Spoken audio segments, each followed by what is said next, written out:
Registration সম্পূর্ণ করার পর নির্দিষ্ট কাউন্টার থেকে স্মার্ট কার্ডটি রিচার্জ করুন।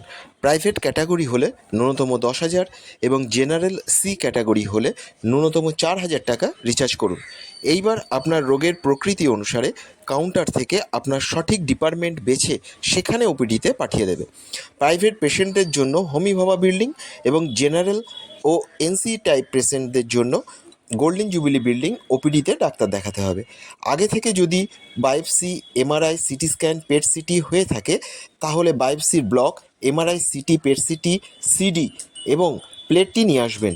তাহলে ট্রিটমেন্ট তাড়াতাড়ি শুরু হবে। না হলে এই টেস্টগুলি এখানেই করতে হবে। দয়া করে সাবস্ক্রাইব করবেন, আগামী আরও ইনফরমেশন দেব। আমার ভিডিওটি কারোর একটু উপকার হলে আমার পরিশ্রম সার্থকতা পাবে।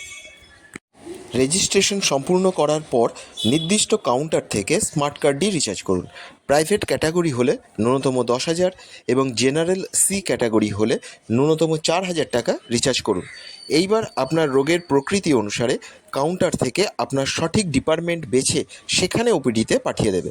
প্রাইভেট পেশেন্টের জন্য হোমি ভাবা বিল্ডিং এবং জেনারেল ও এনসি টাইপ পেশেন্টদের জন্য গোল্ডেন জুবিলি বিল্ডিং ওপিডিতে ডাক্তার দেখাতে হবে। আগে থেকে যদি biopsy, MRI, CT scan, PET CT হয়ে থাকে তাহলে বায়োপসির block, MRI, CT, PET CT, CD এবং প্লেটটি নিয়ে আসবেন। তাহলে ট্রিটমেন্ট তাড়াতাড়ি শুরু হবে। না হলে এই টেস্টগুলি এখানেই করতে হবে। দয়া করে সাবস্ক্রাইব করবেন, আগামী আরও ইনফরমেশন দেব। আমার ভিডিওটি কারোর একটু উপকার হলে আমার পরিশ্রম সার্থকতা পাবে।